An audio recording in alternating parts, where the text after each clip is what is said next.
The lack of friends means that, or Stoicism or Stoic lessons.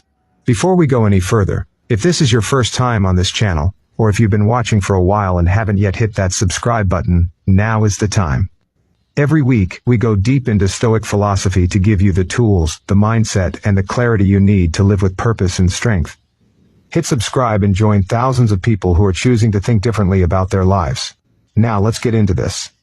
Introduction: the weight of an empty circle. There is a certain kind of loneliness that doesn't announce itself loudly. It doesn't come with tears or dramatic breakdowns. It comes quietly. In the space between a long day and an empty evening, in the moment you receive good news and realize there is no one you truly want to call. In the silence that greets you when you close the door and the world outside disappears. It is the loneliness of a person who has acquaintances but no allies, contacts but no companions, a social life on the surface but nothing real underneath. Most people don't talk about this. They keep busy. They scroll through their phones, they fill their calendars, they post online and count the reactions as if numbers could substitute for depth. But the Stoics, of those ancient Roman and Greek philosophers who built their entire worldview on a self-examination, they talked about it directly. Marcus Aurelius, who ruled the most powerful empire in the ancient world and yet wrote in his private journal about feeling misunderstood, knew this weight. Seneca, one of the most well-connected men in Rome, wrote letters about the poverty of a man who has no true confidant. Epictetus, born into slavery and stripped of everything society values, still found room to teach that the quality of your inner circle reveals the quality of your inner world. The Stoics believe that the lack of genuine friendship is not a minor inconvenience. It is a signal, a deep, meaningful signal about where you are in your development as a human being. And in this video, we are going to unpack exactly what that signal means. Lesson 1. It means you have not yet become someone worth knowing deeply. This is the hardest truth to hear, so let's face it first. When you find yourself without close friends, not because life circumstances pulled people away, not because you moved cities or went through transitions, but structurally, consistently, over long periods of time, the Stoics would say, look inward before you look outward. Seneca wrote in his letters to Lucilius, if you wish to be loved, love. The Stoic philosophy of friendship begins not with finding the right people, but with becoming the right person. And becoming the right person is not about performing kindness or manufacturing charm. It is about developing virtue, the kind of character that makes you genuinely safe, genuinely honest, and genuinely worth knowing. Many people who lack deep friendships have not examined what they bring to a relationship. They have never asked, am I honest, even when it costs me? Am I present when someone is struggling, or do I disappear when things get uncomfortable? Do I listen to understand, or do I listen only long enough to respond? These are the Stoic questions. They are uncomfortable. They are necessary. It is not a moral condemnation to say you have not yet become someone worth knowing deeply. It is an invitation. Because the Stoic path is always forward, always toward virtue, always toward growth. If your circle is empty, that emptiness is not your fate. It is your curriculum. Lesson 2. It means you may be confusing quantity for quality. Walk into any social media platform, and you will find people with hundreds of followers celebrating birthdays alone. You will find people with full contact lists who haven't had a real conversation in months. You will find people who are constantly surrounded by others, and yet feel more invisible than anyone you know. The Stoics made a sharp and essential distinction between two types of social connection. There were those they called companions of the road, a people you walk alongside for a season, sharing circumstance, location, or mutual benefit. And then there were what Aristotle, whose influence shaped much of Stoic thinking, called friends of virtue, people who are bound to you not by what they can gain, but by who you both are trying to become. Marcus Aurelius surrounded himself with scholars, generals, and politicians. But in his meditations, he spoke of very few people with genuine warmth and admiration. He was not fooled by proximity. He understood that the man who sits beside you every day is not automatically your friend, and the man who lives across the world can carry more loyalty in his heart than 10 colleagues ever will. If you have many surface-level connections and no deep ones, the Stoics are not impressed. They would say you have mistaken noise for music, activity for meaning, and presence for intimacy. The lesson is not to accumulate more people, The lesson is to go deeper with fewer. Lesson 3, it means your standards may be misaligned. There is another side to this coin that many people miss. Sometimes the reason a person has no close friends is not because they are deficient in character, but because they have outgrown the company they used to keep, and have not yet found those who match where they are now. This is a Stoic reality that Epictetus spoke about with both compassion and clarity. When you begin to pursue wisdom seriously, when you start waking up early, reading deeply, disciplining your mind and body, questioning the assumptions your peers take for granted, you will naturally drift from certain people, not out of arrogance, not out of contempt, but because your values have shifted, and the conversations that once satisfy you no longer do. You cannot talk about Marcus Aurelius and the nature of suffering with someone who only wants to gossip. You cannot explore ideas about purpose and legacy with someone who mocks the very concept of self-improvement. And so there is a season, often a long and difficult one, where the old friendships fade and the new ones have not yet been forged. The Stoics would say, do not rush this season. Do not abandon your standards to refill your circle quickly. And most importantly, do not mistake this transitional solitude for permanent loneliness. It is not. It is the cost of growth, and the right people are somewhere ahead, walking the same road. Lesson 4. It means solitude has something left to teach you. Here is where Stoicism diverges sharply from the modern cultural narrative. Modern culture is terrified of solitude. It frames loneliness as a crisis to be solved immediately, a wound to be bandaged, a problem to be fixed with apps, events, and social engineering. The Stoics saw it completely differently.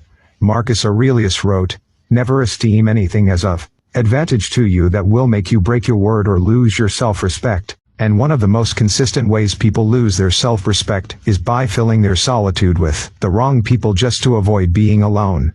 They compromise. They settle. They maintain friendships that drain them, that pull them backward, that corrode their values, all because the alternative, being alone with themselves, feels too uncomfortable. The Stoic teaching here is stark and liberating. If you cannot be at peace alone, you are not ready for the kind of friendship that will actually enrich you. True friendship, in the Stoic tradition, requires two whole people and not two half people trying to complete each other. And the path to becoming whole runs directly through solitude. Seneca wrote, "Retire into yourself as much as you can." This is not a prescription for permanent isolation. It is a prescription for depth.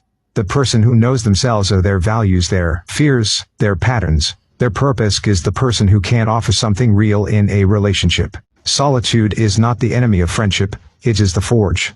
Lesson 5. It means you may be carrying wounds that keep people at a distance. Sometimes the lack of friendship has nothing to do with standards or growth or philosophy. Sometimes it is simpler and more painful than that. Sometimes you are alone because somewhere along the way, you were hurted deeply by someone you trusted in, and your nervous system decided, without asking your conscious mind, that trust is dangerous. The Stoics were not naive about this. They lived in a world of political betrayal, social instability, and human cruelty. Seneca watched his closest allies turn against him. Marcus Aurelius dealt with corruption in his own court. Epictetus knew what it meant to have no control over how others treated you. They understood that the human heart, once burned, tends to build walls. But they also taught and this is where Stoic philosophy becomes genuinely therapeutic, that you are not your wounds. Your past does not have dominion over your present unless you hand it that power. The Stoic practice of examining your judgments, your beliefs, your assumptions about the world is precisely what allows you to identify the walls you've built and decide, with full awareness, which ones to keep and which ones to take down. If you hold people at arm's length, the Stoics would ask you to examine why, not to tear yourself open, but to understand the architecture of your own defenses. Because a wall built out of old fear does not protect you from future harm, it only guarantees present isolation. We are halfway through this exploration, and if what you've heard so far has made you think differently about your relationships and about yourself, then you are exactly the kind of person this channel was built for. Subscribe right now so you never miss a lesson. We release new Stoic content regularly, and every video is designed to give you something real to carry into your life. Subscribe, and let's keep going. Lesson 6. It means you are being called toward intentionality. The Stoics were meticulous about how they spent their time and with whom they spent it. Because they understood something that modern life often obscures, you become, over time, an average of the minds you dwell among. This is not a metaphor.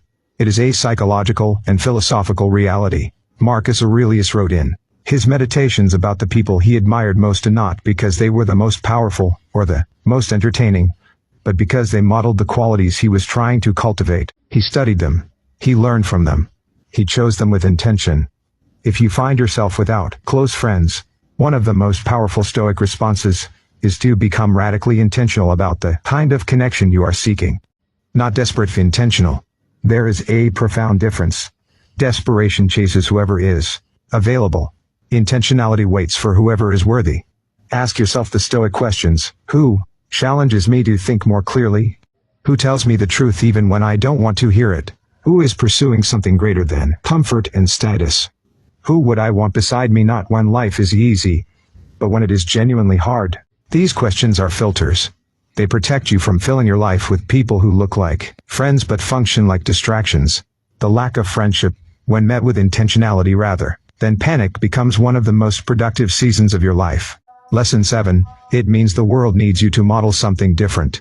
Here is a perspective that rarely comes up in conversations about loneliness, but which the Stoics, particularly those who held public roles, understood deeply. The man or woman who has cultivated genuine virtue, who has done the internal work, who has become someone worthy of real friendship, that person carries a responsibility. Marcus Aurelius understood that his role as emperor was not simply administrative. It was moral. The people around him were shaped, consciously and unconsciously, by what he modeled. When he chose integrity over expediency, when he chose honesty over flattery, when he chose presence over performance, he was teaching, not just ruling. The same is true for you, even if your domain is not an empire.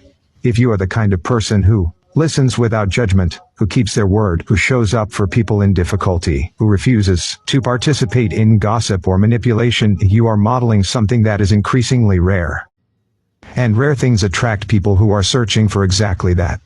The Stoic insight here is that genuine friendship is not only about what you receive, it is about what you embody. When you become a living example of Stoic virtue, steady, honest, loyal, present, you become a kind of beacon. People who are ready for that kind of relationship will find you. Not instantly, not without effort, but inevitably. Your solitude is not a sentence. It is a preparation. Lesson 8. It means you must learn the Stoic art of letting go. One of the most painful dimensions of having few friends is the grief that often accompanies it. The grief for friendships that ended, for people who drifted, for connections that felt meaningful, and then, without clear explanation, dissolved. Many people carry this grief silently for years, and it shapes how they engage with new people. They hold back.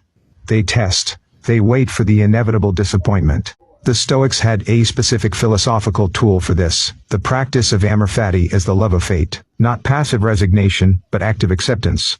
The understanding that what has happened was, in some sense, exactly what was meant to happen, and that your job is not to rage against it, but to learn from it and move forward with your character intact. Seneca wrote, "We suffer more in imagination than in reality." Much of the pain of lost friendship is sustained not by the loss itself, but by the stories we tell about it. The story that says, "I am fundamentally unlovable." The story that says, "Everyone leaves eventually." The story that says, "There is something wrong with me that makes lasting connection impossible." The Stoic practice is to examine these stories with the same rigor you would apply to any other false belief. Are they true? Are they universally true? Or are they emotional conclusions drawn from specific painful events, generalized into permanent beliefs about your nature? Let go of the story. Keep the lesson. That is the Stoic way. Lesson 9. It means you are being tested in one of life's most important arenas. The Stoics did not believe in a comfortable life. They believed in a meaningful one. And meaningful lives are built not in ease, but in the navigation of genuine challenge. The arena of human connection, friendship, trust, loyalty, vulnerability is one of the most demanding arenas there is. And like all arenas, it demands preparation, strategy, and courage. Epictetus taught his students that every difficulty is a test of character, a chance to practice virtue under conditions that are not theoretical but real. The difficulty of loneliness is no different. It tests your patience. It tests your self-worth. It tests your capacity to hold steady in the absence of external validation. It tests whether you know who you are when no one is watching and no one is affirming you. Many people fail this test not because they are weak, but because they have never been taught to see it as a test. They experience loneliness as pure suffering, as something to escape as quickly as possible at whatever cost. And so they make desperate choices. They attach to people who are wrong for them. They suppress their values to fit in. They perform versions of themselves that are acceptable but not authentic. The Stoic student sees it differently. They understand that this period of solitude and difficulty is sharpening something in them. It is building the kind of inner stability that cannot be borrowed from others. And when that stability is built, the relationships they form will be built on it as solid, clear, and real. Lesson 10. It means a deeper friendship with yourself is waiting. We arrive now at the most fundamental Stoic teaching on this subject, one that sounds simple but carries enormous depth. Before you can be a true friend to another person, you must be a true friend to yourself. This is not a cliché. In the Stoic tradition, it is a precise philosophical claim. A true friend tells you the truth. A true friend challenges you toward your best self. A true friend does not abandon you when things get hard, does not flatter you when you are wrong, does not disappear when you need presence most. In the first place, all of those qualities must be cultivated is in your relationship with your own mind and your own character. Marcus Aurelius wrote to himself literally, in his private journal, with honesty that most people never achieve in their external relationships. He called himself out. He acknowledged his failures. He reminded himself of his values. He maintained an inner dialogue of unflinching honesty and compassionate accountability. That was not weakness. That was the practice of being your own most honest friend. If you are in a season without deep external friendships, the Stoics would invite you to direct that relational energy inward. Know yourself. Examine yourself. Develop the kind of clarity about your values and your patterns that most people only develop if ever through years of therapy, or the kind of friend who tells them hard truths. The person who is a true friend to themselves radiates something unmistakable. It is the quality of being settled, of needing nothing from others while still deeply valuing what they offer. That quality is magnetic. It draws people who are capable of the same. Lesson 11. It means you have the rare chance to build something real. There is an extraordinary opportunity hidden inside the experience of having few genuine friends. Because you are not crowded, because your relational life is not cluttered with obligations, performances, and maintenance of connections that no longer serve you, you have something that is genuinely rare: space. Space to be selective. Space to be intentional. Space to build, from the ground up, exactly the kind of friendship that ancient philosophers wrote about and modern people barely believe exists. Aristotle, whose work on friendship shaped the Stoic understanding profoundly, described the highest form of friendship as one grounded entirely in virtue, with two people who are each committed to becoming their best selves, who support and challenge each other toward that goal, and who find in each other not just pleasure or utility, but genuine goodness. He called it the rarest of all human goods. It is rare because it requires both people to have done the internal work. It requires honesty, patience, self-knowledge, and a willingness to be known, not just seen. Most people are not willing to do that work. They prefer the comfort of shallow connection to the vulnerability of real intimacy. But you, by virtue of being here, engaging with these ideas, willing to look honestly at your life, you are already doing the work. And the friendship that is waiting for you on the other side of this season will not be ordinary. It will be the kind that Marcus Aurelius described when he thought of the few people in his life he truly admired. Rare, chosen, earned. Lesson 12. It means the Stoic philosophy has a message specifically for you. 2,000 years ago, in a world very different from ours, and yet strikingly similar in its essential human struggles, Stoic philosophers were writing and teaching about exactly this. They were addressing people who felt isolated in their pursuit of virtue. People who found that the more they grew, the fewer people seemed able to walk alongside them. People who wondered whether genuine connection was even possible, or whether the life of wisdom was fundamentally a solitary one. And the answer that emerged from those centuries of Stoic thought was neither romantically optimistic nor bleakly resigned. It was clear and honest. Genuine friendship is possible, but it is rare, and it requires everything from you. It requires that you become someone capable of it. It requires that you be patient while that person is being shaped. And it requires that you trust, not naively, but with the confidence of someone who has done the internal work, or that virtue attracts virtue, that depth calls to depth, and that the life you are building is exactly the kind that makes real connection possible. The lack of friends, in the Stoic reading, is never a final verdict. It is a chapter. It is a teacher. It is an invitation to go deeper into yourself before you reach outward into the world. And the deeper you go, the more certain you can be. When the right people arrive, you will recognize each other, not because you are looking for someone to complete you, but because you are already whole, and wholeness knows wholeness when it meets it. Conclusion: what the silence is really saying. Let's bring this together. If you have walked through a season or are walking through it now of genuine solitude, a few close friendships, of a quiet that sometimes feels like it has no end, hear this.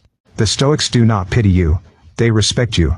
Because they know what it takes to survive that season, without collapsing into desperation, without abandoning your values, without filling the silence with noise just to avoid what it is saying. And what is it saying? It is saying, go deeper. It is saying, become more. It is saying, the people you are meant to walk with are being shaped right now, somewhere in the world, by their own versions of this same silence. It is saying, do not rush. Do not settle. Do not trade the real thing for a convincing imitation, just because the real thing hasn't arrived yet. Marcus Aurelius endured seasons of profound internal solitude in the middle of a life surrounded by people. Seneca wrote his most important letters not in the comfort of company but in the clarity of exile. Epictetus found his greatest freedom not in the presence of others but in the mastery of himself.